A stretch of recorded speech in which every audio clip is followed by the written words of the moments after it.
Hi everyone, I'm Nancy. Welcome to my home, welcome to my channel, and welcome to my blog, Coffee, Tea, Wine, and Life. And today, you know what? It's all about the coffee. Oh my gosh. Yeah, so I was up late last night doing some videos last night, so I got just about everything unboxed. I had 4 to go, so I am so excited to have those done. And I'm already on my 5th cup of coffee, and yeah, I'm going to go and try to get those edited today and get them scheduled to upload during the week. But first I'm going to have a sip of my coffee. Oh my gosh, this is so good. Oh, so this is my Smart Sips coffee.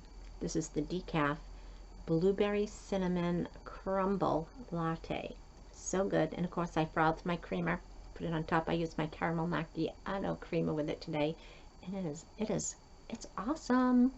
So good. But you know what it's missing? I need whipped cream. If I'm going to make myself have like a special coffee, like I went someplace and had one made for a real expensive coffee, I'm going to top it with some whipped cream.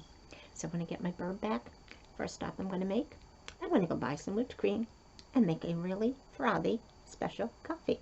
Cheers, everyone. So good. So yeah, so I did some videos last night.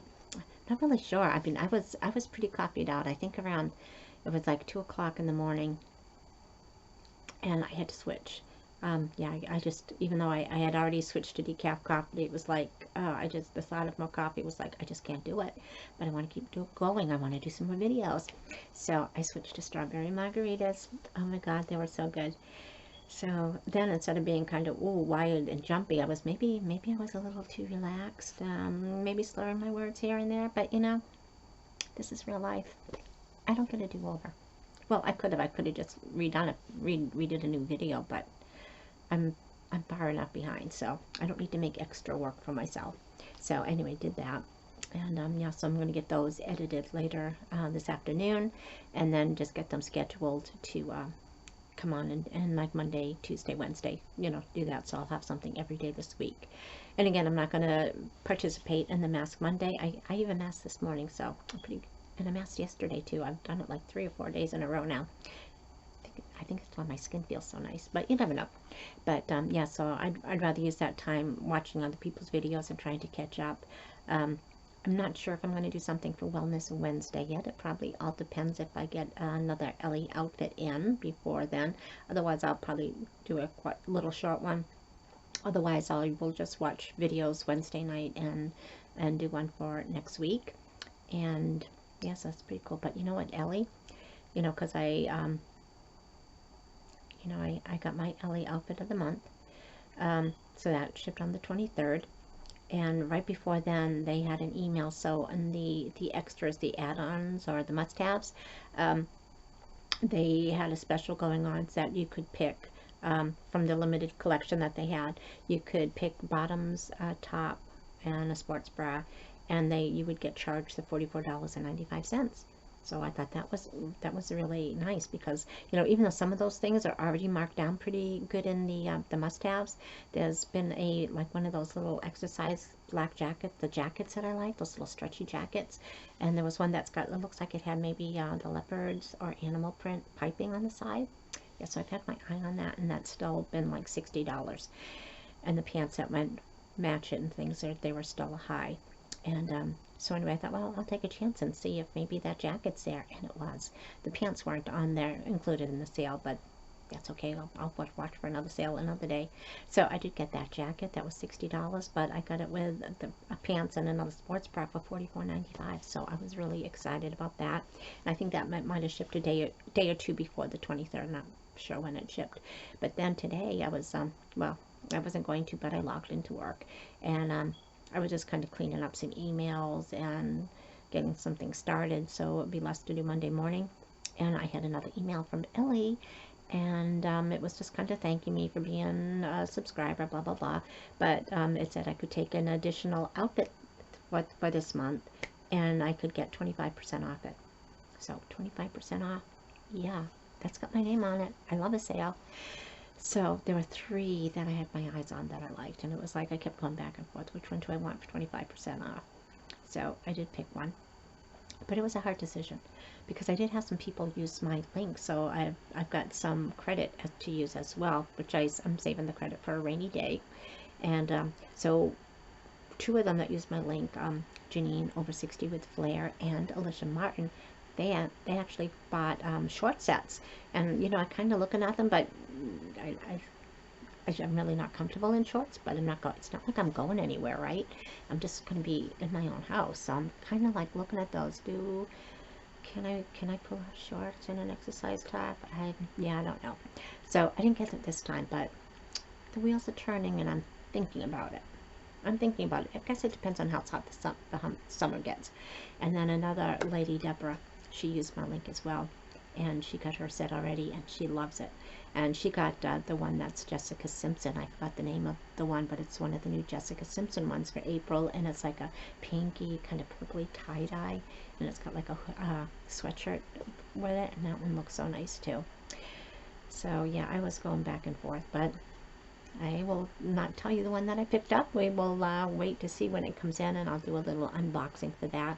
So I've got 3 Ellie outfits coming in probably next week. So that's going to start building me up again really quick.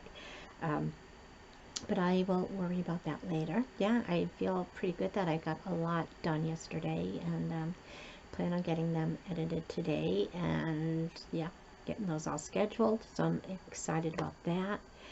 And you know, one of the ones that I unboxed was my Ipsy, and I usually don't, well, with palettes and lipsticks and things, I use that stuff right away, but like anything like mascara or anything that's sealed, I really don't want to use it.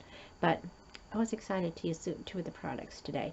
So I used the Jacobeel, the Glow Drops,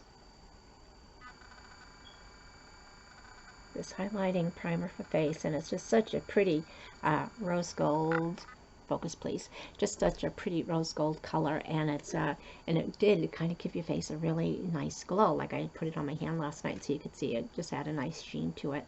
And then, but of course when you put your foundation on, you know, it kind of covers that sheen, but hopefully some of maybe the radiance still comes through. That's the goal, I guess, right? So then I use this really liquidy one, focus please. And so this is that Kosas, and it's like this oil tinted face oil. And oh my gosh, this feels amazing on. I used 4 drops on my kabuki brush and put it on, and oh, my face just feels so nice. Of course, I did mask the last few days, so maybe that's why it feels like this. The coverage is light, but I think it's okay for me because I don't really like really heavy makeup anyway. And you know, I just kind of want to blend some of my flaws and hide some of my, you know, imperfections and things, and cover scars and things. Well, you know, nothing really covers those scars, but oh well. No scars, no proof.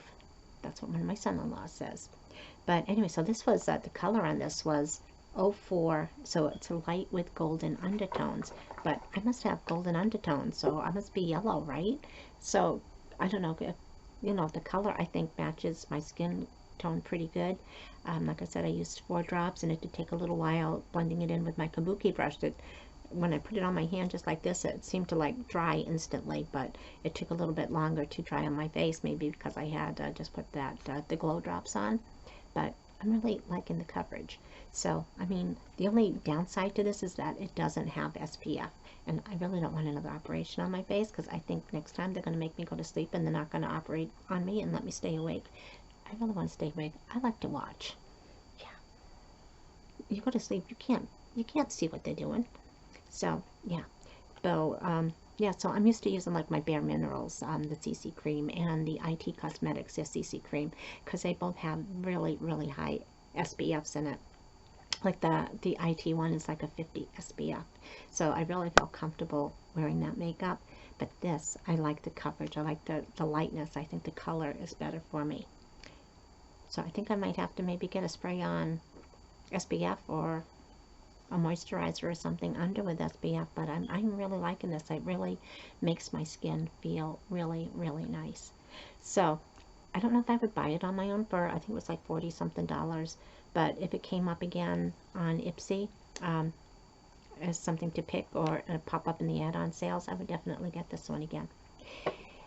And yeah, so anyway, I think I'm talking Oh yeah, so I wanted to show you my new summer, my transition pajamas, right?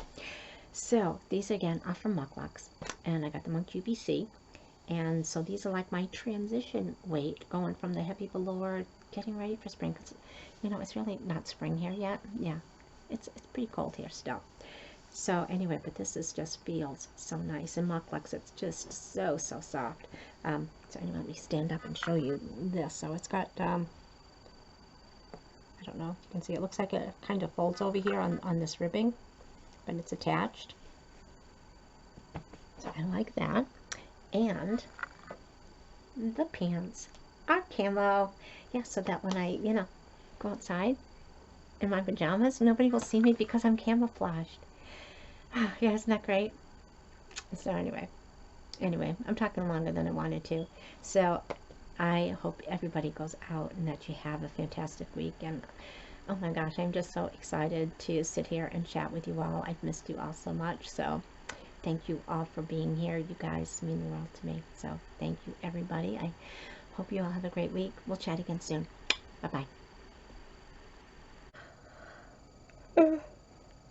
Oh my gosh. Oh my gosh, sorry about that. Oh, it's Friday. We made it through another week. Actually, it's Saturday. It's about 3 o'clock in the morning on Saturday. And I worked until about midnight.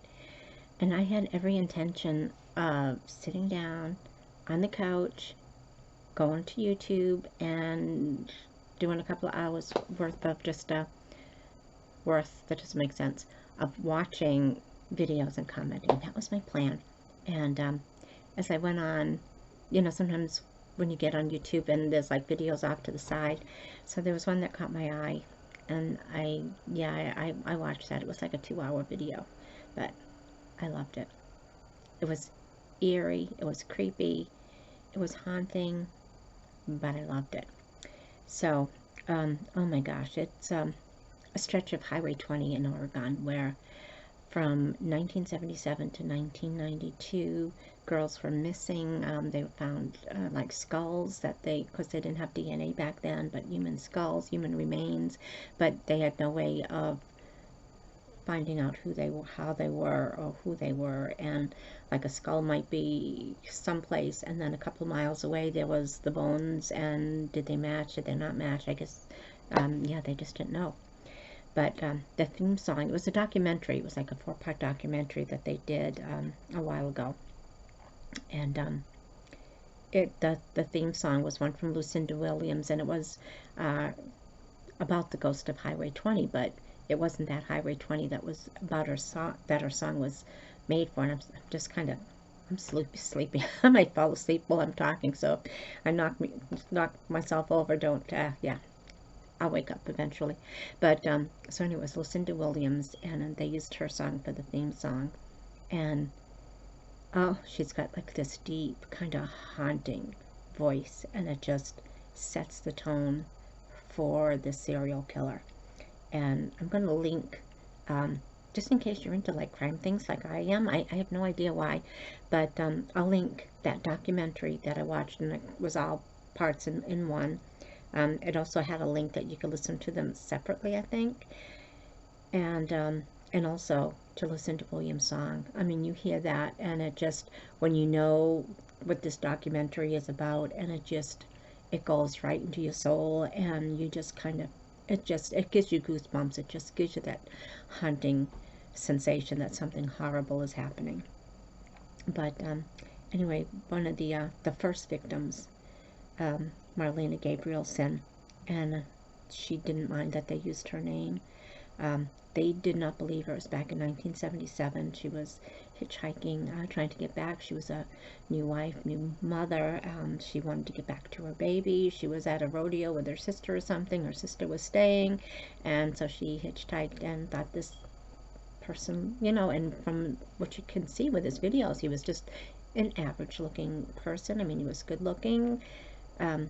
And you just would never think that he could do that. But anyway, he took her off. They had to go on this stretch of Highway 20 to get back to her neighborhood, and pulled off the road, had a buck knife, cut her clothes off, cut her boots off, raped her, didn't leave her for dead. He was starting to get back in the truck, and she was, "Are you just going to leave me here?" You know, which I think, you know, and they're thinking it was his first victim, and he just didn't quite know what to do at the time. So he gave her a ride home. He had some old work clothes in his truck. He gave her some clothes to wear, and she had all her other clothes that she took with her. And he asked if he could call on her if she would be his girlfriend, and she said yes, because she was just trying to get home safe. She just didn't know what was going to happen next. But he let her off at her mother-in-law's house, and when she went running from the car, I think he knew that she was going to tell on him or whatever, and he just kind of sped off.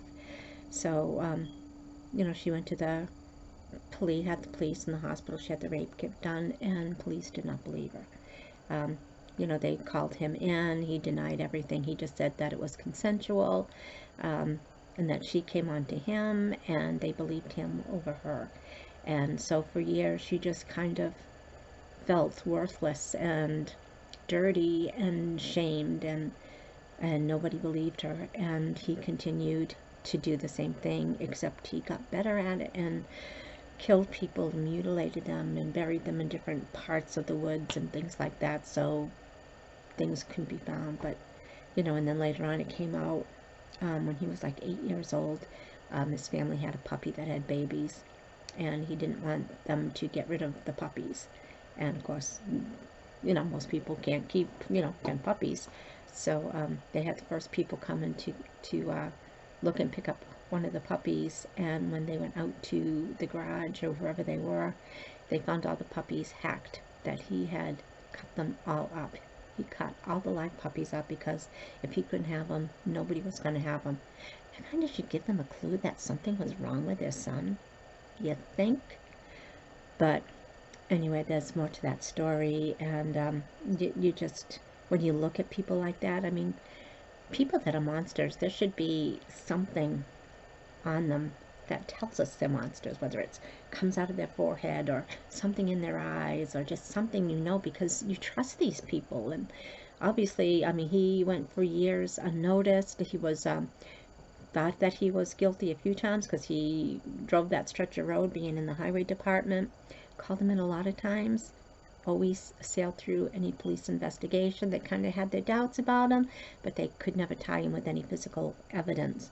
So finally they did get him on some circumstantial evidence, which is pretty scary. Pretty good that they did it, because it put him away for jail for life. He passed away in prison, so we will never know how many girls he murdered, where he buried the ones that they can't find. So some people, they are just never ever going to have closure. And one of the brothers of the young girls, you know, he goes to she was one that they found, and her bones and the clothes.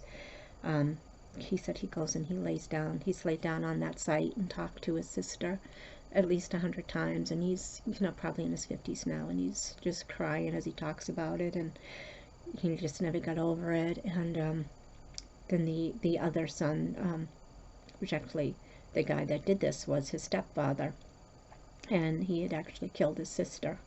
And it just is so unbelievable. And he said he was just a kid, he didn't know what to do, how to handle it, and his mother didn't believe what was happening to them, and that while she was working, he was abusing them and raping his sister, and he was just a kid at the same time. And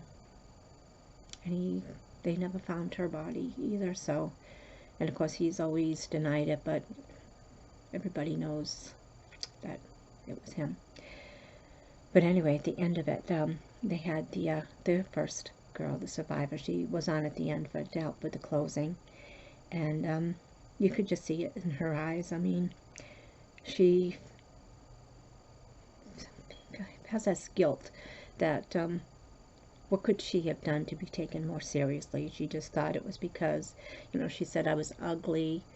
She was Native American. I'm going to butcher the name of her tribe, maybe the Inupiaq out of Alaska. She said she was brown, she was ugly, she was never going to amount to anything. Is that why they didn't believe her? And it's, you know, and listening to her talk, and it's like, is that what she really thought about herself? Or is the action of what he did just took away everything to her that was good? She said she feels better now that there's closure, and that this reporter actually wanted to talk to her and hear her side of the story. And she said she's at peace now, that someone listened to her, and that was what she wanted. She said the police didn't believe her, her husband believed her, and he went out and beat the crap out of that guy. And if someone beats the crap out of you and you're innocent, you didn't, why wouldn't he have taken him or had him arrested? Because he knew what he did. So that was pretty intense. But you know, and I just can't get that song out of my head, or I can't get Marlena's face out of my head. It's something that's, if you watch it, I think it's going to sit with you for a while. And then also during the week, and I work from home all week again, and just when it's quiet in the afternoon or something, so I had YouTube on in the background, and I was listening to it's the Casual Criminalist. Simon Whistler is his name, and he's got this accent. He's from Czechoslovakia or something like that, but it kind of sounds like an English accent at the same time. But he was talking about these cases, you know, and the first one I listened to was the 10-year-old killer, Mary Bell, in England, where she was 9 at the time she did her first killing, and it was like a 3-year-old little boy. And oh my gosh, I mean, what makes people do that? And of course later on he goes into it, and he tells you about her background and how she was brought up and what happened to her in her years, and you feel sorry for her, but at the same time it's like, oh my gosh. But his stories, I listened to like 4 or 5 of them, I think, on Friday while I was working, and it's like, it's serious content that he's talking about. But and then there was one about his name was Krypton or something, and they showed a picture of him and how they were describing him, and he's like, why didn't anyone ever mention his eyes? His eyes are bugging out of his head, you know. And he's like, just brings a little bit of humor into it, but it's a serious topic, and he doesn't he lets you know that it is a serious topic that he's talking about. He's not making fun of the situation, but he's just trying to find a little bit of humor, something sarcastic to bring in, and that was enjoyable too. And I wasn't watching it, I just had it on my laptop, listening to it so I could still work. I didn't want to be distracted, but sometimes I just like listening to things. So I'll leave that below too. Like I said, if you like that kind of stuff, it's, to me, it's interesting. It's just boggles my mind how people can be so evil, and why can't we notice it? What do they have so that we don't see that until it's too late? I don't know. There's got to be somebody out there that can answer that question. Is there a study on that? Because I would like to know. But anyway, oh my gosh. I think I'm going to go to bed. Tomorrow I want to, of course, start my new blog and work on some, I've only got a couple of unboxings left. Yeah, so I'm excited about that. I'm going to work on those and then just kind of release them during the week again. And before I start yawning again, I'm going to call it a night. I think I rambled on a little too long, so this is going to be a long vlog. I have to figure out how to get these shorter. Yeah, any hints would be appreciated. So anyway, take care, everybody. I hope you go out, have a fantastic weekend, have a great week, and we will chat again soon. Bye-bye, everybody. Love you guys. Bye-bye.